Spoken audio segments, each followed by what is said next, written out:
Welcome back to the PulpMX Fantasy Show presented by Maxxis Tire. My name is Donnie, and I regret to inform anyone that did not know, but it is the final Supercross round of the season, so unless you're going for a national number at the end of the year, it is time to go for broke. As always, 5 riders keep an eye on when making your picks, FFL stats, race day weather, and schedule, and of course, my early team. But before we get ahead of ourselves, let's talk about who is not racing this weekend. 450s. We do finally get a return as Aaron Plessinger is scheduled to line up for the Red Bull KTM team this weekend.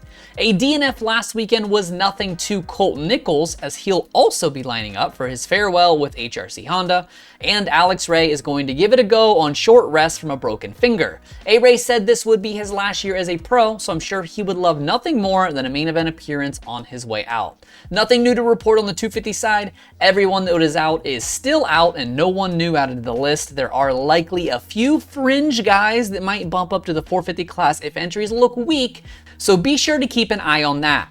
Be sure also to stay clear of any red cross flags when picking riders, and double check your team after qualifying by tapping the Only Show Riders in AMA qualifying results box to filter out all the guys that did not even show. All right, on to your picks. Let's start with the 250 All-Star, and against my usual judgment, I am looking at a rookie in Hayden Deegan this weekend. He comes in with a highest handicap of just a 5, but more than just the safety net, I feel like he's the only one really racing for something. He and Max Anstey are just 2 points apart to see who gets to finish runner-up in the East, and short of winning the title, what better way to end your rookie year than a top 5 at a shootout to clinch a second place finish on your coast and 3rd overall in the points in the 250 division.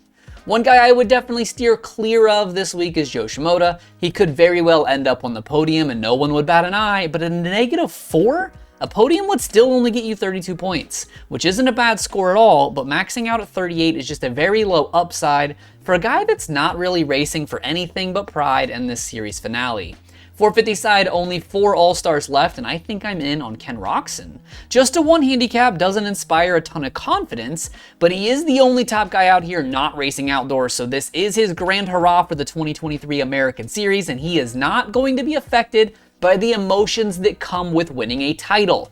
Oh, and don't forget, he got tangled up twice in the opening lap last weekend, and he easily sliced his way through this field from 22nd to 2nd with time to spare.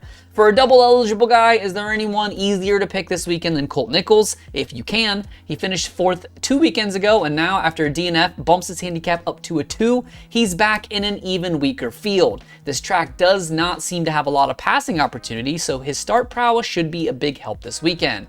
The high handicap hero of the round given to a rider with a handicap of 10 or more that I think has a realistic chance to score massive points this weekend. If you're the type of person that likes to sweat out a little LCQ action for a big payout. If I'm going high handicap this weekend at all, I want a guy that cannot fail to score double points, and that leaves only one clear choice: Chase Marquier.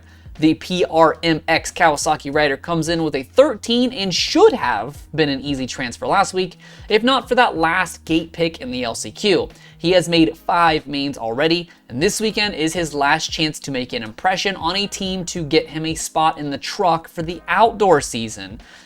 Just one rhythm section, a 90, and a bull turn from start to the first finish line, so make sure your FFL can get a good jump. Lawrence brothers are always a safe choice, but don't sleep on the star bikes either, or RJ's bulldog determination to get a dub. Eli has 7 to lead the class, but unfortunately that won't matter here as he is out. Flip a coin between Sexton and Kenny at this point. And I don't mean to alarm anybody, but we actually have a reasonable chance of showers in the evening in Utah tomorrow. And that could make things interesting, although not exactly mutter material. The race is Mountain Time Zone, but the schedule is West Coast, so race day live kicks off at 4:30 Eastern, 1:30 Pacific. RotoMoto Patreon supporters will see those enhanced cheat sheets at around 8:30 p.m. Eastern, before the rest of you get it released on Twitter and Instagram around 9 p.m. Eastern, and then the picks lock, gates drop 7 p.m. Pacific, 10 p.m. Eastern start time.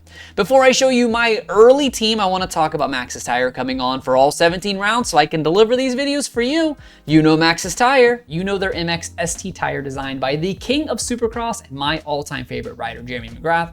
It is the newest and most advanced tire in the Maxxis MX lineup, featuring an all-new tread pattern, compound, and composition to provide the stability, predictability, and traction that the upper tiers of motocross demand. Available at your local retailer and also at motosport.com.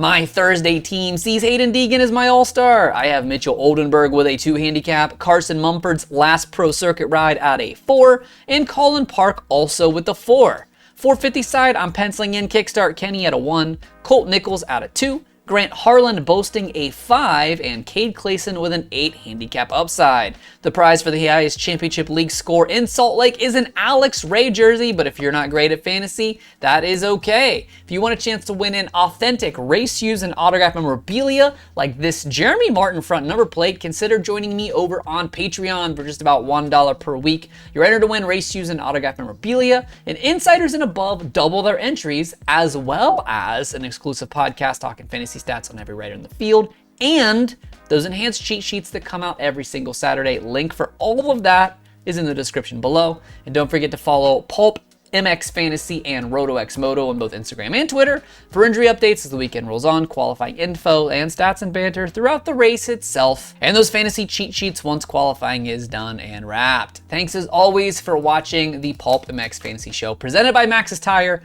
My name is Donnie. May your chizzest weekend. Remember that 8 is great, and most importantly, have fun. Good luck, y'all.